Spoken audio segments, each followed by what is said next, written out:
Corona ভাইরাসের জন্য যে লকডাউন করা আছে, আমাদের চন্দ্রপুর বাস স্ট্যান্ডের যে যারা শ্রমিকরা যারা গাড়ি চালায়, যারা অনেকদিন যাবত তারা গাড়ি বন্ধ, তারা তো পার্কে গাড়ি চালালে তাদের কোনো অন্যান্য তাদের তো মানে নাই। সেজন্য এই স্ট্যান্ডের আমাদের যে বাসের চালক সংঘ, যে আমাদের যে সংগঠন আছে, সংগঠনের পক্ষ থেকে আজকে চন্দ্রপুরে শ্রমিকদেরকে 10 কেজি চাউল এবং ডাল ব্যবস্থা করা হয়েছে। বাজির চাউল সংগঠন থেকে সেই গ্লাসটা বিতরণ করা হয়েছে। কতজন রয়েছে? কতজন কি আছে এখানে অনেকেই আছে, যে প্রায় 50-এর উপরে এখানে আছে।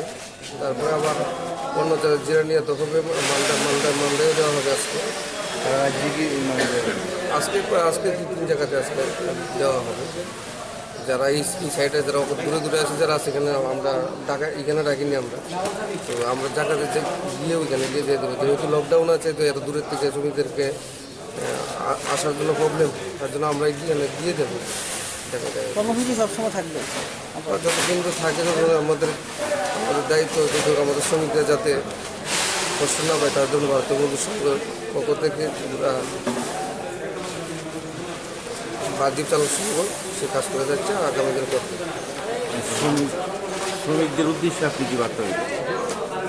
শ্রমিকদের উদ্দেশ্যে এটা যেখানে একটা করোনা ভাইরাস, যে ভাইরাসের মারাত্মক একটা ভাইরাস, সেই ভাইরাস হাত থেকে রক্ষা পেতে গেলে যাতে শ্রমিকরা যে প্রধানমন্ত্রী যে বার্তা দিয়েছে, সেই বার্তা যাতে মেনে চলে যে প্রবলেম যদি হয় বা তাদের পাশে আমরা আছি, আমরা থেকে আমরা সহায়তা করবো শ্রমিকদের।